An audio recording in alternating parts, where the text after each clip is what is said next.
Hello बच्चों, हमारा solid asset चल रहा है, ठीक है ना। तो आज उसी क्रम को आगे बढ़ाते हुए हम आगे की टॉपिक का डिस्कशन करेंगे, ठीक है। तो अब वन बाय वन क्या करते हैं, यूनिट सेल को स्टडी करते हैं, ठीक है ना। तो पहले हमारा है फर्स्ट सिंपल क्यूबिक सेल, इसको एससीसी भी बोलते हैं। क्या बोलते हैं? सिंपल क्यूबिक सेल को एससीसी भी बोलते हैं, ठीक है। और पहले जैसा बताया गया था कि इसके सभी कॉर्नर्स पे ओनली एटम्स प्रेजेंट होते हैं, ठीक है। और कॉर्नर के जो एडजेसेंट एटम होते हैं, अगल बगल वाले, आजू बाजू वाले, वो आपस में टच में रहते हैं, ठीक है। तो एक क्यूब बनाते हैं हम लोग। कैसे? ये देखो, एक क्यूब बनाया, ठीक है ना।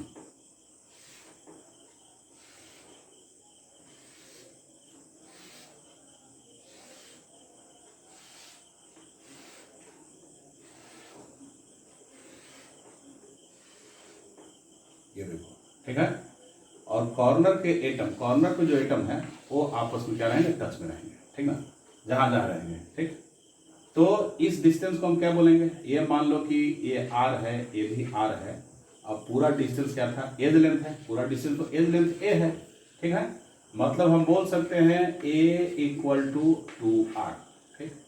ए इक्वल टू 2r बोल सकते हैं। क्यों? Because corner, adjacent corner atoms, ठीक ना।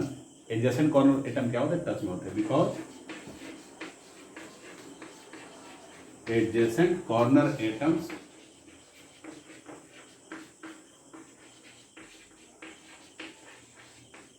Are in touch. Adjacent corner atom क्या होते हैं? टच में होते हैं, ठीक है। तो कॉर्नर एटम यदि टच में हमारे हैं, ठीक ना, टच में, ये देखो कॉर्नर एटम टच में है, तो इन दोनों का जो सेंटर का डिस्टेंस है वही तो हमारा एज लेंथ है, एज लेंथ ए। इसलिए हम बोल सकते हैं ए इक्वल टू 2r, ठीक है। ए इक्वल टू 2r हियर, ठीक ना। अब देखो, अब क्या है, अब बात करते हैं कोऑर्डिनेशन नंबर की। इसका कोऑर्डिनेशन नंबर क्या होगा? तो कोऑर्डिनेशन मतलब कि आपको बताया गया था कि एक स्फीयर जस्ट बगल में कितने स्फीयर के टच में है, ठीक है, कितने स्फीयर के टच में है, ठीक। तो अब देखेंगे कि हमारा यहाँ पे क्या है कि किसी कॉर्नर के एटम को रेफरेंस मान लो कि कॉर्नर का एटम है हमारे पास, ठीक ना। तो इस कॉर्नर के एटम में प्यारे बच्चों क्या है, ध्यान से देख लो, ये कॉर्नर का एटम है। तो ये कॉर्नर का एटम इस एटम के टच में रहेगा, एक, और ये इस एटम के टच में रहेगा, दो, और इस एटम के टच में रहेगा, तीन, और इसके बगल में दूसरा क्यूब भी तो होगा, तो इसके बगल में दूसरा क्यूब, ये देख लो, सेकंड क्यूब बना लिया। तो दूसरे क्यूब का जो है पूरा, दूसरा क्यूब में पूरा फुल साइज में नहीं बना रहा हूं, बस दूसरा क्यूब ये समझ लो कि है। तो दूसरे क्यूब का ये भी कॉर्नर का एटम है, ठीक है।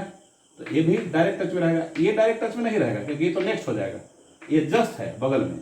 तो ये हो गया, तो आपको 1 2 3 4 तो इधर मिल गया। और फिर इसके बगल वाला एक क्यूब होगा, ठीक है। तो बगल वाले क्यूब का भी क्या होगा? कॉर्नर होगा, ठीक। तो बगल के क्यूब का जो कॉर्नर होगा उसका भी एटम होगा, समझ रहे हो, उसका भी एटम होगा। तो उसका भी एटम होगा तो इसके टच में है। तो देख लो 1 2 3 4 और नीचे 5 हो गया, ठीक ना। अब देखो क्या होगा कि अब इसके ऊपर में भी एक क्यूब होगा, तो ऊपर का क्यूब का जो कॉर्नर होगा वो भी इसके टच में रहेगा, ठीक।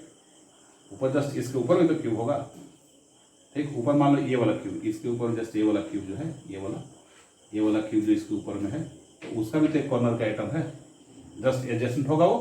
तो एडजेसेंट होगा तो क्या हो जाएगा? 1 2 3 4, मतलब कि हॉरिजॉन्टल 4 कॉर्नर, और एक नीचे और एक ऊपर। तो कोऑर्डिनेशन नंबर क्या हो गया इसका? 6 हो गया, ठीक है। It's coordination number is what? 6, ठीक है।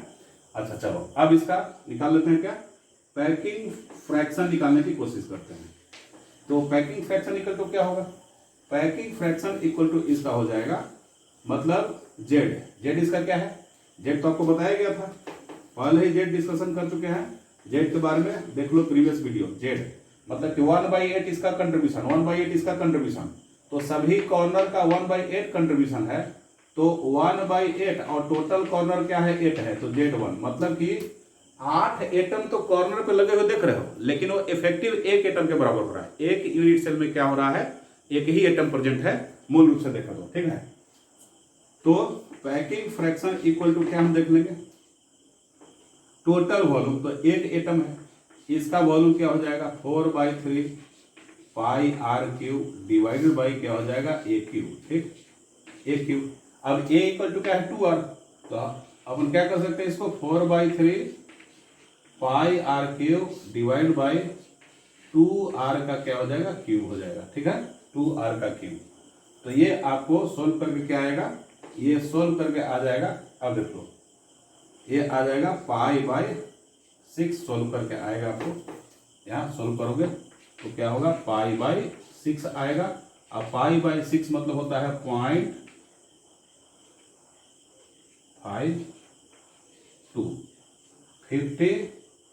मतलब 0.52।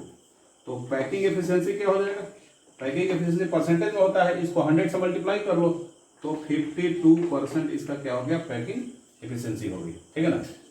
सो this is all about the simple cubic unit cell, okay, SCC, ठीक है। अब नेक्स्ट आगे बढ़ते हैं, अब BCC के बारे में देख लेते हैं कि BCC का क्या कंडीशन है, बॉडी सेंटर्ड है ना, इसको मिटाता हूं, चलो। तो बॉडी सेंटर में आपने क्या पढ़ा था, बॉडी सेंटर में आपने पढ़ा था कि वहां पे कॉर्नर पे एटम्स होते हैं और एक एटम कहां होगा, बॉडी के सेंटर पे होगा, ठीक ना। तो उसी तरीके से हम क्या करते हैं, सेकंड नंबर में लिखते हैं, ठीक। नाउ सेकंड क्या होगा हमारा, नंबर 2 इज बॉडी सेंटर्ड, है ना, बॉडी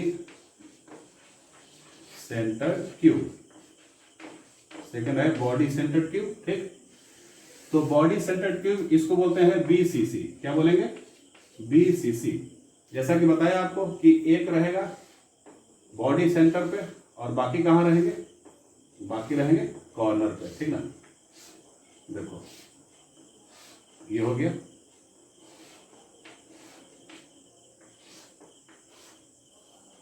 एक रहेगा कहां, बॉडी सेंटर पे रहेगा एक, ठीक है, बॉडी सेंटर पे एक रहा, ये बॉडी के सेंटर पे, और बाकी जो है सो कहां है, कॉर्नर पे है। देखो कॉर्नर और बॉडी सेंटर के एटम क्या है, टच में है, ठीक ना। कॉर्नर और सभी कॉर्नर पे एक रहेंगे, यहां भी एक रहेगा, ठीक है, यहां भी रहेगा, यहां भी, बस खाली हम इसको दिखा रहे हैं आपको। तो कॉर्नर और बॉडी सेंटर के एटम क्या रहेंगे, टच में यहां रहेंगे, ठीक ना। अब बताओ, अब मेरे को ये बताओ कि इसका Z इक्वल टू क्या, Z तो बताया था आपको, इसका Z इक्वल टू 2 होता है, पहले बताया गया था, कैसे बताया गया है, क्योंकि कॉर्नर का कंट्रीब्यूशन 1/8 होता है और टोटल 8 कॉर्नर है, और बॉडी सेंटर पे क्या है, फुल एक एटम है जो किसी को कंट्रीब्यूट नहीं कर रहा है, अपने ही यूनिट सेल में 100% कंट्रीब्यूशन उसका है, इसलिए उसको 1 मान लेंगे, ठीक। तो ये हो गया 1 + 1 इज इक्वल टू क्या हुआ 2, मतलब कि यहाँ पे 1 + 1 इक्वल टू क्या हो जाएगा, आप 2 डायरेक्ट लिख लीजिए, ठीक है ना। अब देखो, अब यहाँ पे क्या है, Z हो गया। अब Z के बाद में अब ये डिस्टेंस देखो, ये बॉडी डायगोनल है, ये बॉडी डायगोनल है, ठीक है। तो बॉडी डायगोनल, ठीक ना, बॉडी डायगोनल कैसे निकालेंगे आप, बॉडी डायगोनल निकालने का तरीका है, अब देखो ये क्या है, ये है फेस डायगोनल, तो फेस डायगोनल आपको हो जाता है a√2, ठीक है, और a√2 और a वाला क्या है, a है, ठीक है, ये वाला क्या है, ये डिस्टेंस a है, तो a और a√2 ये बॉडी डायगोनल, इसको मान लो a, इसको मान लो b, इसको मान लो c, ठीक। तो CB इक्वल टू क्या है, CB इक्वल टू a√2 है, कैसे, ध्यान से, CB इक्वल टू a√2 कैसे आएगा, यहां से देखो ये हुआ,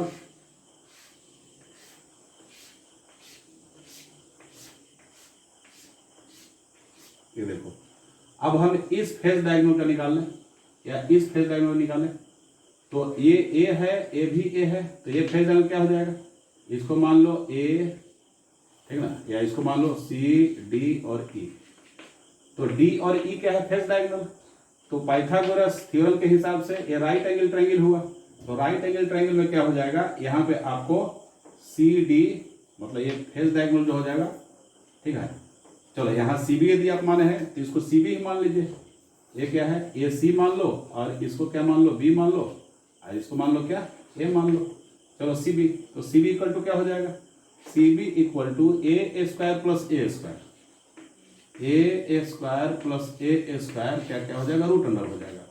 मतलब 2a स्क्वायर हुआ, इसका रूट अंडर मतलब क्या हो जाएगा, a√2। ठीक, देखो प्रूव हो गया, a√2 मतलब ये फेस डायगोनल a√2 आपको आ गया। ठीक, बी सी या सी बी a√2 आ गया, और ये वाला ए बी ए है, तो क्या ए सी निकल सकता है, तो ए सी इक्वल टू क्या हो जाएगा, A C equal to this square plus this square का रूट, मतलब कि ए बी का स्क्वायर ए स्क्वायर और बी सी का स्क्वायर क्या हो जाएगा, a√2 का स्क्वायर हो जाएगा। ठीक, इसका रूट अंडर तो क्या हो जाएगा, ठीक, ए स्क्वायर प्लस 2a स्क्वायर का क्या हो जाएगा, रूट अंडर मतलब कि 3a स्क्वायर का अंडर रूट मतलब कि a√3। ठीक, a√3 आ गया, मतलब ये ए सी जो है a√3 आ गया। ठीक, a√3 इसको बोलते हैं, ए सी a√3। अब बताओ ए सी इक्वल टू a√3 है, तो क्या ये एटम का एक रेडियस हो गया, ये एटम का पूरा डायमीटर मतलब 2 रेडियस हो गया, फिर एक रेडियस हो गया, तो 1 2 3 4 4r इक्वल टू क्या हो जाएगा, A C equal to 4r हो जाएगा, बिल्कुल होगा। मतलब कि 4r इक्वल टू a√3, तो a इक्वल टू क्या हो जाएगा बच्चों, देखो 4r इक्वल टू a√3, इसको याद कर लेना, ए फॉर बीसीसी, बीसीसी के लिए होता है। ठीक, अब a इक्वल टू क्या हो जाएगा, 4r बाई क्या हो जाएगा, √3 हो जाएगा, a equal to 4r by √3। ठीक है, 4r by √3, a equal to हो गया। ठीक है, 4r बाई √3। चलो अब निकालते हैं पैकिंग फ्रैक्शन, निकाल लिया जाए। पैकिंग फ्रैक्शन क्या होगा, इसको मिटाऊं, मिटाया इसको। अब इसमें अपन निकालेंगे packing fraction. So what will be packing fraction here, packing fraction क्या होगा देखते हैं। पैकिंग फ्रैक्शन, तो पैकिंग फ्रैक्शन जो होगा, ये packing fraction PF equal to, इसमें टोटल जेड कितने हैं, मतलब इफेक्टिव नंबर ऑफ एटम कितना है, 2 स्फेयर है, 4/3 pi are cube divided by A cube है। ठीक, अब ए इक्वल टू क्या है, 4r बाई √3 है, तो देखो 2 multiplied by 4/3 pi are cube, ठीक है, डिवाइडेड बाई ए क्यू क्या है यहाँ, 4r बाई क्या है, √3 है, √3 का क्या हो जाएगा, क्यूब हो जाएगा। ठीक है, अब इसको अपन क्या कर लेंगे, 2 into 4 pi are cube divided by ये 3 हो जाएगा, इंटू देखो ये 4 इंटू 4 इंटू 4, ठीक, आर क्यू लिख सकते हैं इसको, और ऊपर में क्या हो जाएगा, √3 इंटू √3 मतलब 3 हो जाएगा, इसका 3 बार मल्टीप्लाई होगा तो ये 3√3 हो जाएगा, ये 3 क्या हो गया, कैंसिल हो गया। ठीक है, ये 4 और 4 कैंसिल हो गया, और 2 2 जा 4 हो गया, आर क्यू कैंसिल हो गया, मीन्स ये हो गया आपको पाई √3/8। ठीक, पाई √3/8 को जब सॉल्व करोगे मतलब पाई का वैल्यू क्या है, 3.14 और √3 का 1.732, आइए बाई 8 करोगे तो ये आपको 0.68 आएगा, क्या आएगा, 0.68। ठीक है, 0.68 आ गया। ये याद रखना, ये पाई √3/8, इसको याद रखना बहुत जरूरी है। ठीक, क्योंकि इस फॉर्म में भी पाई के फॉर्म में पूछ लेगा, और इस फॉर्म में डेसिमल के फॉर्म में आपसे पूछा जा सकता है।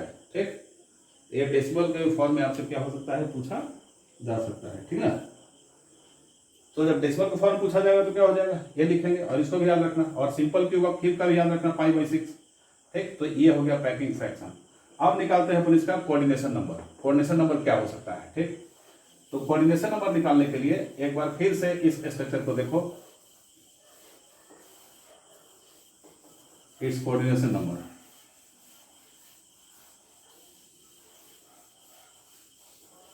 कोऑर्डिनेशन नंबर क्या होगा,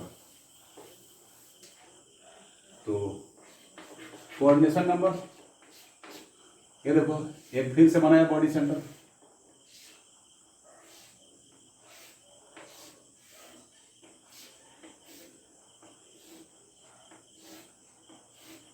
ठीक।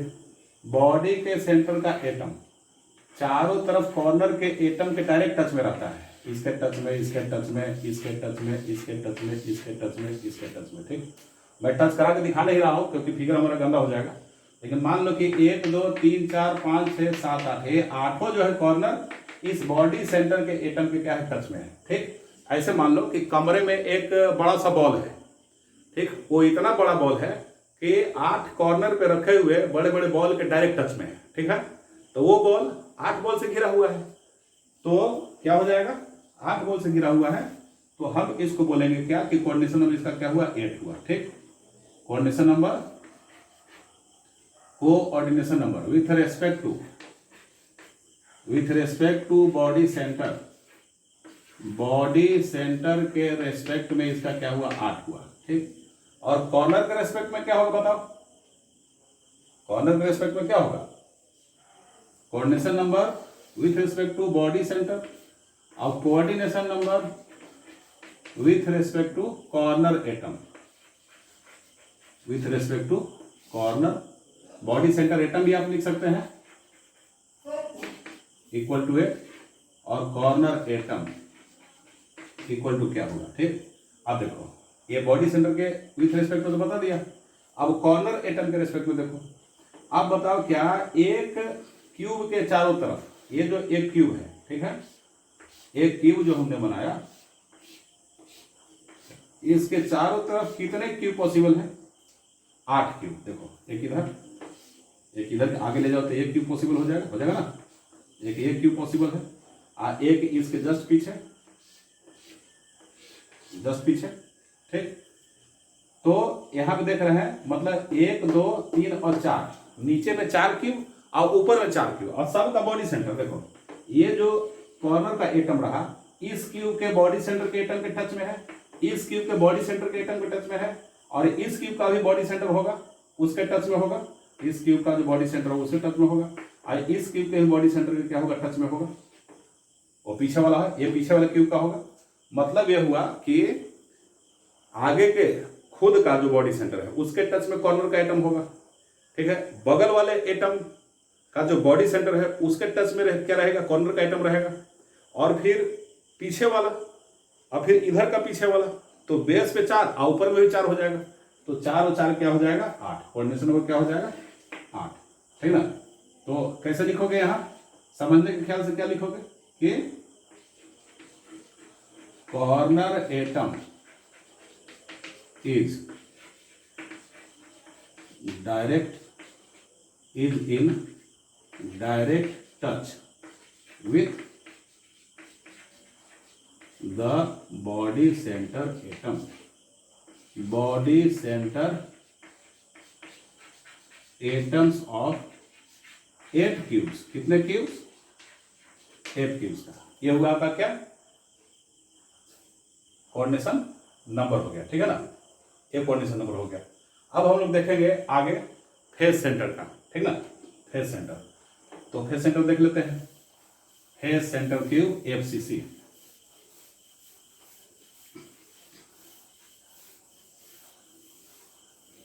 Face centre cube FCC, FCC के बारे में आपको तो बताया गया था, क्या बताया गया था कि उसके कॉर्नर पे एटम रहते हैं और फेस सेंटर पे एटम रहते हैं। ठीक, तो थर्ड नंबर क्या होगा हमारा, third number A face centred cubic cell, ठीक, एफसीसी, ठीक, क्यूबिक सेल। अब देखो फेस सेंटर ये बनाया,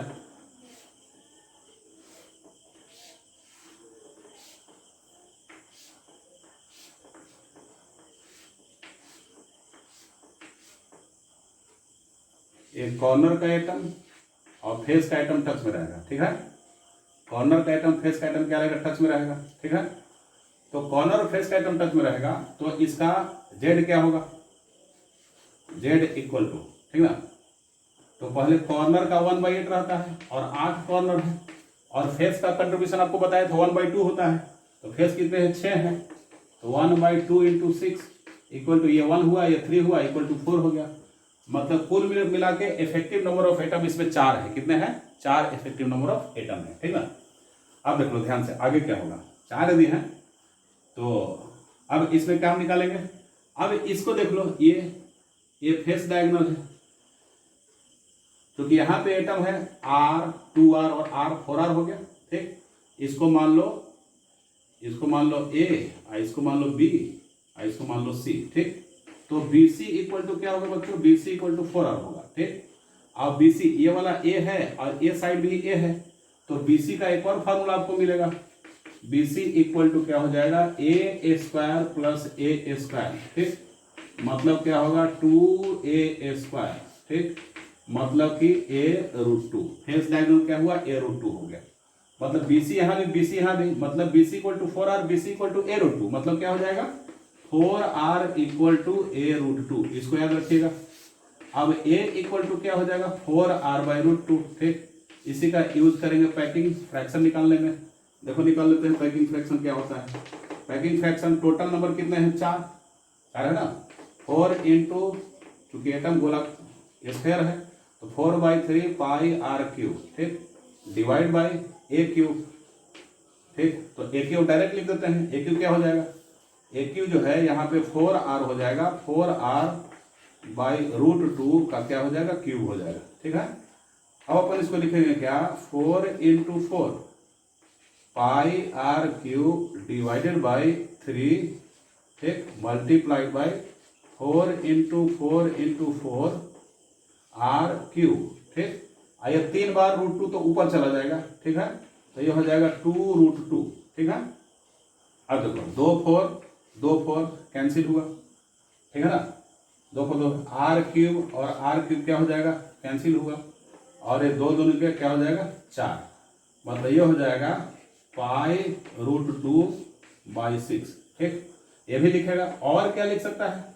और लिख सकता है पाई, देखो √2 है बाई 6 है। अब इसको √2/√2 से क्या कर देगा? मल्टीप्लाई कर देगा। ऐसा करने के बाद क्या हो जाएगा? पाई इंटू 2 हो जाएगा। और पाई इंटू 2 के बाद में है क्या है? 6 है। और पाई इंटू 2 और 6√2, तो ये 3 से कट गया। मतलब ये आपको आ जाएगा π/3√2। ये 3 से कट गया ना, π/3√2। मतलब आपको ये पूछ देगा, मतलब ये पूछ सकता है। ऑप्शन में ये भी रहेगा और ये भी रहेगा। इसको जब सोल्व करोगे तो आएगा 0.74। क्या आएगा? 0.74 आपको आएगा। तो पैकिंग एफिशिएंसी क्या हो जाएगी? पैकिंग एफिशिएंसी 100 से मल्टीप्लाई कर दो तो 74%, ठीक है। पैकिंग एफिशिएंसी आपको कितना होगा? 74% इसमें आएगा, ठीक है। क्या सबको समझ में आई बात? देखो अब नेक्स्ट ये है। अब इसका हम चलते हैं कोऑर्डिनेशन नंबर की बात करेंगे, ठीक है। तो कोऑर्डिनेशन नंबर कैसे निकालेंगे भाई? इसको मिटाऊं, इसको मिटाया।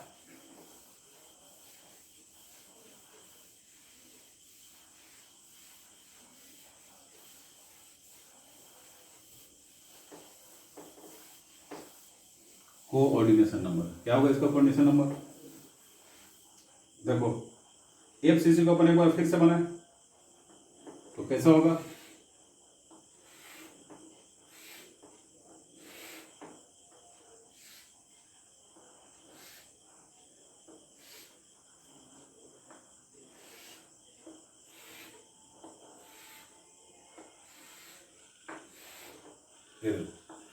एक कॉर्नर का एटम है, फेस के एटम के टच में है, ठीक।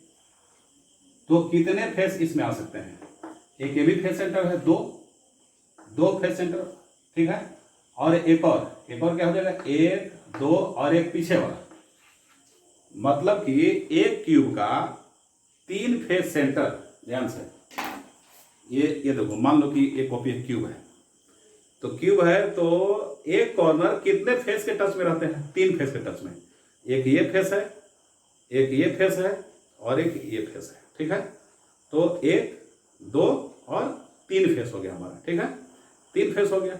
अब बताओ 3 फेस हुआ तो एक कॉर्नर कितने क्यूब के टच में होता है? 8 क्यूब के टच में होता है, ठीक है। एक कॉर्नर 8 क्यूब के टच में होता है।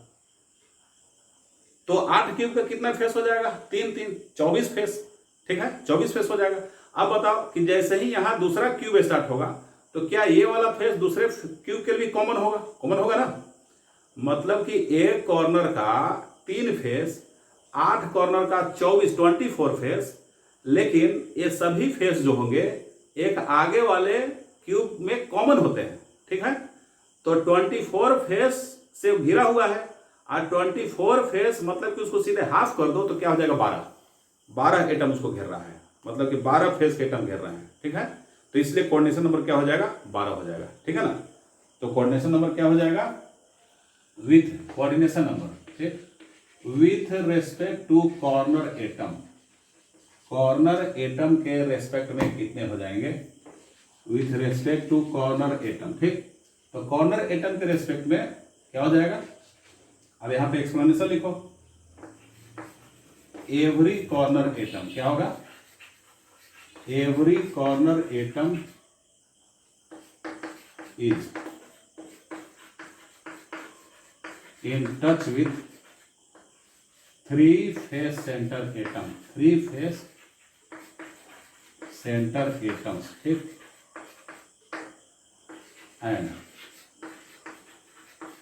एवरी कॉर्नर फिर किसका टच में रहता है, is in touch with 8 cubes. ये तो पहले ही बताया जा चुका है, तब तो 1/2 उसका कंट्रीब्यूशन होता था, हर एक कॉर्नर में 8 क्यूब में बट रहा है वो, तो 8 क्यूब, तो टोटल फेस कितने हो जाएंगे, total faces is equal to 8 into 3 क्या हो जाएगा, 8 इंटू 3 24, ठीक। और ईच फेस जो होगा, each face is common between 2 cubes, 2 cubes के बीच में कॉमन रहेगा, इसलिए क्या हो जाएगा, coordination number is equal to 24/2 मतलब कि 12। कॉर्नर के रेस्पेक्ट में 12 आया, ठीक, सारे के रेस्पेक्ट में 12 भी आएगा, ठीक ना। कोऑर्डिनेशन नंबर कभी चेंज नहीं करता। एक प्रकार का याद रखना, एक टाइप का यदि एटम है तो किसी की भी रेस्पेक्ट में निकालो, कोई भी कॉर्नर के रेस्पेक्ट में निकालो, फेस सेंटर के रेस्पेक्ट में निकालो, ठीक है, बॉडी सेंटर के रेस्पेक्ट में निकालो, जहां भी एटम होगा प्रेजेंट जिसके रेस्पेक्ट में निकालोगे कोऑर्डिनेशन नंबर आपको सेम आएगा, ठीक है, बिल्कुल इक्वल आएगा। यदि एक ही टाइप के एटम प्रेजेंट है, तो यदि डिफरेंट टाइप के एटम प्रेजेंट है तो वहां पे सोचना पड़ेगा, ठीक है ना, वो आपको आगे बताएंगे। चलो, तो with respect to corner atom हो गया। अब with respect to face centre atom बताते हैं, ठीक, with respect to face centre atom हम आपको बताने का कोशिश करेंगे, ठीक। तो याद रखना, इसको मिटा रहा हूं, with respect to face centre,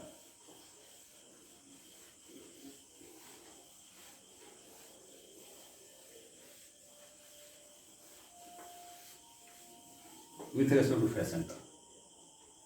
अब coordination number with respect to face centre, face centre के रेस्पेक्ट में कितना होंगे, देखो ये फेस सेंटर का एटम है, ठीक। अब फेस सेंटर का एटम कितने कॉर्नर के एटम के टच में है, 4 तो यहां टच में आ गया, देखो ये सब 4 टच में आ गया डायरेक्ट, तो 4 तो ये हो गया।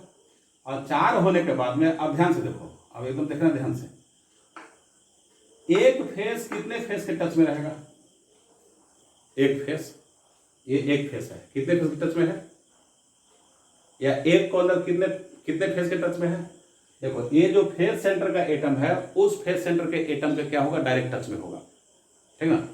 एक फेस सेंटर का एटम उस फेस सेंटर के एटम के क्या होगा, डायरेक्ट टच में होगा, ठीक है। तो एक इस दीवार का इससे मान लो, इस दीवार का इससे मान लिए, दो दीवार के उस साइड में, तो 4 हो गया, ठीक ना।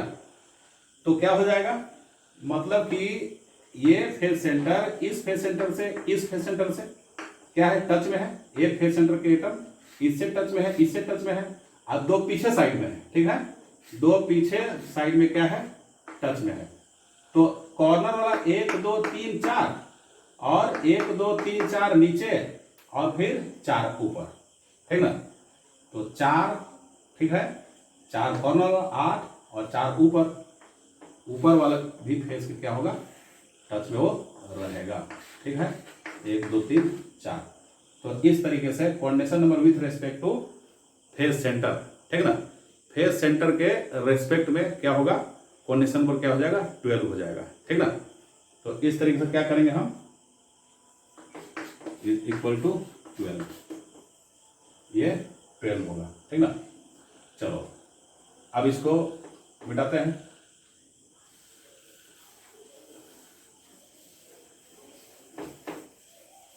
अब चलते हैं कहाँ, HCP।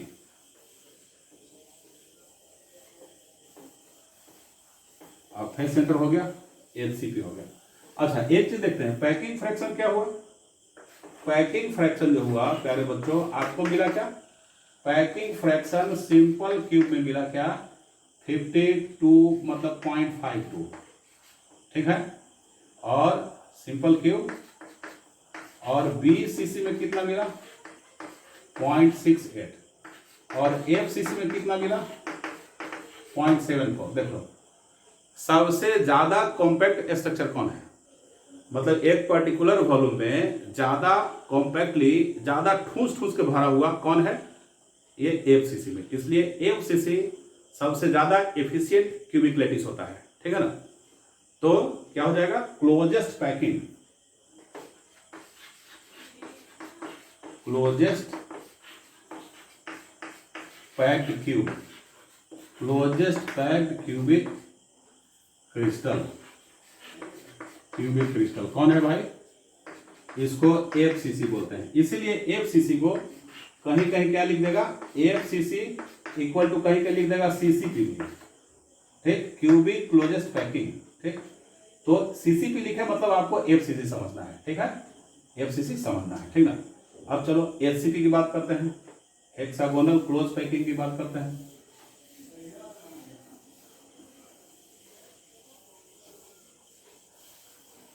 हेक्सागोनल क्लोज पैकिंग, ठीक ना, 4th number hexagonal close packing. ठीक, हेक्सागोनल क्लोज पैकिंग की बात करेंगे। ठीक, देखो हेक्सागोनल क्लोज पैकिंग क्या होगा, ये हेक्सागोन बनाते हैं अपन, ये देखो ये हेक्सागोन बना, हेक्सागोन बना ये,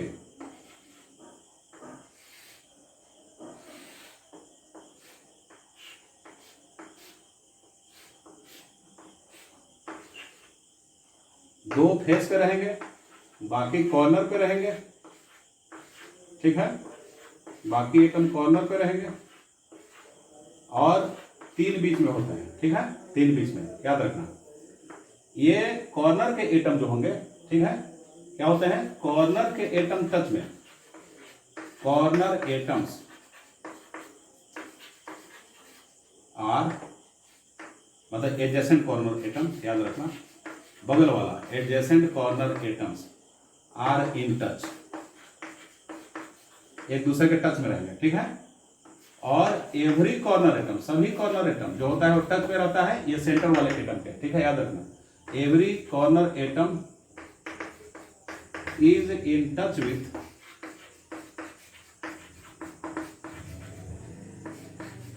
द फेस सेंटर एटम। ठीक है, फेस सेंटर एटम के क्या होगा, वो टच में रहेगा। ठीक है, फेस सेंटर मतलब कि ऐसा अपन मान लेते हैं, देखो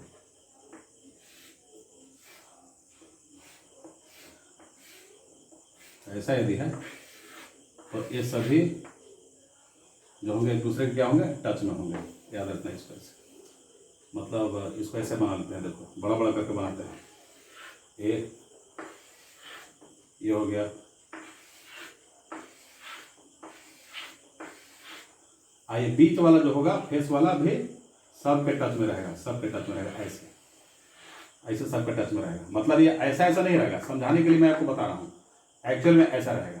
ठीक है, आइए तीनों इसके टच में, ये जो 3 जो है बीच बीच वाला 3 जो है, ये बीच वाला 3 जो है ऐसे रहता है, हॉरिजॉन्टल रहता है। ठीक, वो टच में रहेगा ये फेस सेंटर वाले एटम के।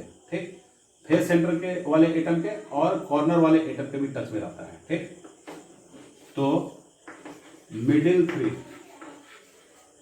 मिडिल मतलब बॉडी सेंटर का, जिसको बॉडी सेंटर का बोलते हैं, body centre, middle 3 atoms, 3 atoms are in touch with, are in touch with, किसके टच में रहेगा? Middle 3 atoms are in touch with the face centre atom, face centre atom के touch में वो रहेगा, ठीक है, इसके टच में रहेगा। अब देख लो, अब हमें निकालना है इसका जेड, इसका जेड क्या होगा? अब कॉर्नर का कंट्रीब्यूशन क्या होगा? 1/6 का।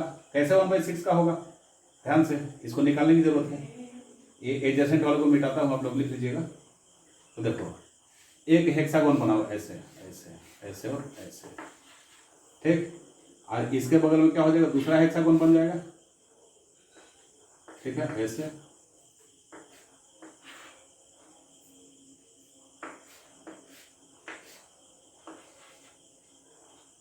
तो एक कॉर्नर का एटम 1 2 3 हेक्सागोन के टच में है, ठीक है, 3 और 3 इसके ऊपर, तो एवरी इस कॉर्नर का क्या हो गया? कंट्रीब्यूशन 1/6 हो गया, क्योंकि ये कॉर्नर का एटम जो है ये 6 यूनिट में, यूनिट सेल में क्या हो रहा है? डिस्ट्रीब्यूट हो रहा है, ठीक है।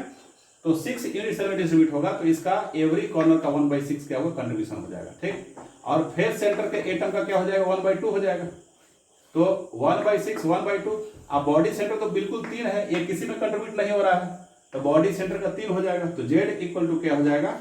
1/6। और टोटल कॉर्नर 6 ऊपर में कॉर्नर है और 6 नीचे में है, तो 1/6 × 12 प्लस, ठीक, 2 फेस सेंटर है, तो 1/2 फेस सेंटर का होता है इंटू 2 और प्लस 3, ठीक। तो क्या हो जाएगा? 6 दूनी 12, 2 हो गया ये, और 1 हो गया ये, प्लस 3 हो जाएगा, मतलब टोटल जेड इक्वल टू 6 हो गया। क्या हो गया? जेड इक्वल टू आपका यहाँ 6 हो रहा है, ठीक है। चलो, जेड इक्वल टू 6, और जेड इक्वल टू जब 6 हो गया, तो 6 होने के बाद में अब ध्यान से, अब क्या करते हैं? अब निकालते हैं पैकिंग फ्रैक्शन की बात करते हैं। ध्यान से देखो, अब क्या होगा? यहाँ एक और कंडीशन है, ये जो है ये साइड को हम ए मान लेते हैं, तो ये इक्वल टू ए आर हुआ, आर हुआ, आर ये R plus R equal to A हुआ, ये सभी साइड है, साइड इक्वल टू ए, तो ए इक्वल टू क्या बोलेंगे? ए इक्वल टू 2r बोलेंगे ना, ए इक्वल टू 2r बोलेंगे। देखो, ए इक्वल टू ए आर, इस स्फीयर का रेडियस और इस स्फीयर का रेडियस मिलके तो ए बना रहे हैं, ए डिस्टेंस ए है, तो 2 रेडियस देखो आर और आर, 2r मिलके ए बना रहा है, यहाँ से यहाँ तक क्या है? ए है, तो ए इक्वल टू 2r हो गया।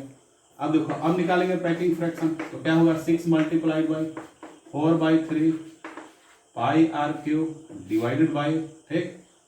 अब क्या हो जाएगा? यहाँ ए क्यू से काम नहीं चलेगा। ए क्यू कहाँ रखते थे? जब क्यूबिक स्ट्रक्चर होता था, यहाँ पे हेक्सागोन का वॉल्यूम निकालना होगा, तो volume of hexagon, volume of hexagon, ठीक। अब वॉल्यूम हेक्सागोन क्या होगा? उसको पुट करेंगे, volume of hexagon, volume of hexagon equal to क्या हो जाएगा भाई? ये हो जाएगा, देखो हेक्सागोन अब क्या है? यहाँ पे 6 इक्विलैटरल ट्रायंगल है, ध्यान से देखो, ये 6 इक्विलैटरल ट्रायंगल, 1 2 3 4 5 6, तो 6 मल्टीप्लाइड बाय इक्विलैटरल ट्रायंगल का जो एरिया होता है √3/4 ए स्क्वायर होता है, ठीक, मल्टीप्लाइड बाय इस टोटल हाइट से आपको क्या करना पड़ेगा? मतलब area multiplied by total height h, ठीक है। तो मल्टीप्लाइड बाय क्या करना पड़ेगा? h करना पड़ेगा, ठीक। अब h इक्वल टू क्या होता है? h जो होगा डेराइव करके बताने की जरूरत है, अभी शॉर्टली लिख लो। h इक्वल टू होता है 4r √2/3, ठीक। तो यहाँ पे क्या करेंगे अपन? 6 मल्टीप्लाइड बाय √3/4 ए स्क्वायर। अब देखो, a इक्वल टू 2r है, तो यहाँ पे 2r स्क्वायर अपन ने कर दिया, 2r square into h equal to क्या है? 4r है, तो 4r और √2 क्या हो जाएगा? 3 हो जाएगा, ठीक है।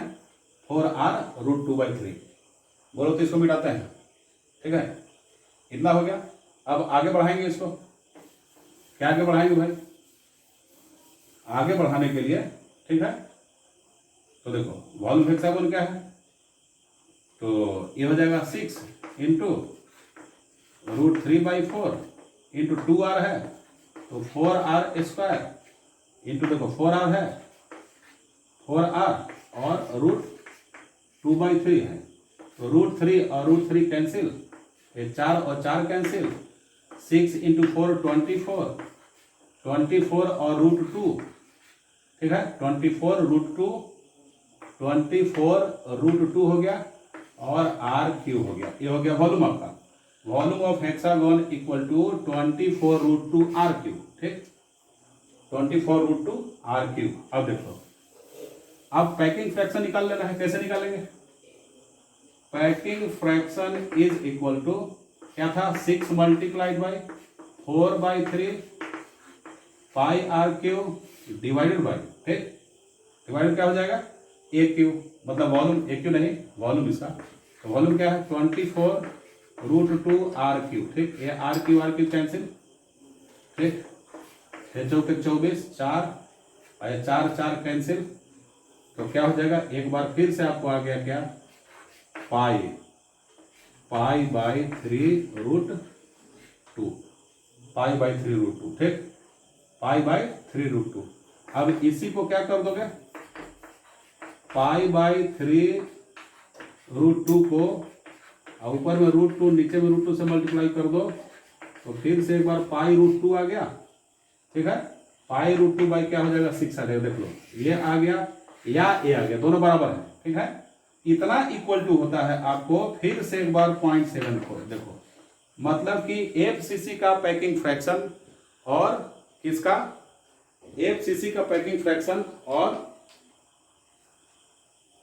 ये FCP का पैकिंग फ्रैक्शन, दोनों का पैकिंग फ्रैक्शन क्या होगा, बिल्कुल सेम होगा। FCC और इसका दोनों HCP का पैकिंग फ्रैक्शन सेम ही होता है, ठीक। अब पैकिंग एफिशिएंसी निकालेंगे तो 100 से मल्टीप्लाई 74% हो जाएगा, ठीक। तो इसका पैकिंग एफिशिएंसी क्या लिखेंगे, पैकिंग एफिशिएंसी 74%, ठीक है। ये हो गया आपका हेक्सागोनल क्लोज पैकिंग का, ठीक ना। अब लगे हाथ कोऑर्डिनेशन नंबर देख लेते हैं कि इसका कोऑर्डिनेशन नंबर क्या होगा। तो इसके कोऑर्डिनेशन नंबर के लिए ध्यान से अब देखो यहाँ ये फेस सेंटर का आइटम है, देखो ध्यान से, ये जो है ये हमारा क्या है, हेक्सागोन है,